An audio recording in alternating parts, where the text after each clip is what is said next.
एक बार की बात है, एक घने जंगल में शेर, भालू, लोमड़ी और हाथी जैसे कई जानवर रहते थे। यह जंगल बहुत बड़ा और घना था, जिसमें हर प्रकार के जानवर पाए जाते थे। इस जंगल के राजा शेर थे, जो बड़े ही शक्तिशाली और निडर थे। लेकिन वे समझदार और न्यायप्रिय भी थे, इसलिए जंगल के सभी जानवर उनका आदर करते थे। जंगल में एक छोटी सी खरगोश भी रहती थी। वह बहुत ही चतुर और चालाक थी। एक दिन शेर ने जंगल के सभी जानवरों को बुलाया और कहा, मैं जंगल का राजा हूँ, इसलिए हर दिन एक जानवर को मेरे भोजन के लिए आना होगा।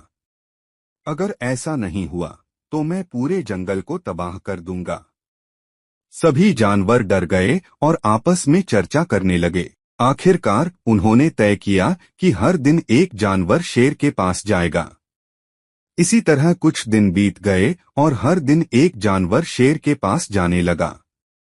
फिर एक दिन खरगोश की बारी आई, लेकिन वह बहुत छोटा और कमजोर था, इसलिए उसने सोचा कि अगर मैं शेर के पास गया तो वह मुझे खा जाएगा। उसने एक योजना बनाई। खरगोश देर से शेर के पास पहुंचा और शेर को गुस्से में देखा। शेर ने गुस्से में कहा, तू इतनी देर क्यों आया? अब तुझे और भी ज्यादा सजा मिलेगी। खरगोश ने कहा, महाराज, मैं तो समय पर ही आ रहा था, लेकिन रास्ते में मुझे एक और शेर मिला, जिसने मुझे रोक लिया। उसने कहा कि वह इस जंगल का असली राजा है और वह आपको चुनौती देता है। शेर यह सुनकर बहुत गुस्सा हुआ और कहा, मुझे तुरंत दिखाओ वह शेर कहाँ है। खरगोश ने शेर को एक गहरे कुएं के पास ले जाकर कहा, महाराज, वह शेर इस कुएं के अंदर है। शेर ने कुएं में झांका और पानी में अपनी ही परछाई देखी। उसने सोचा कि यह दूसरा शेर है और जोर से गर्जने लगा।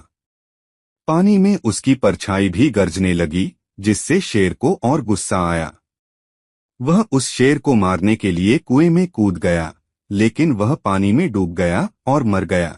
इस तरह छोटे से खरगोश ने अपनी चतुराई से पूरे जंगल को शेर के आतंक से मुक्त कर दिया। सभी जानवर बहुत खुश हुए और उन्होंने खरगोश की बुद्धिमानी की तारीफ की। इस कहानी से यह सीखने को मिलता है कि मुश्किल परिस्थितियों में बुद्धिमानी और समझदारी से काम लेना चाहिए, चाहे आप कितने ही छोटे क्यों न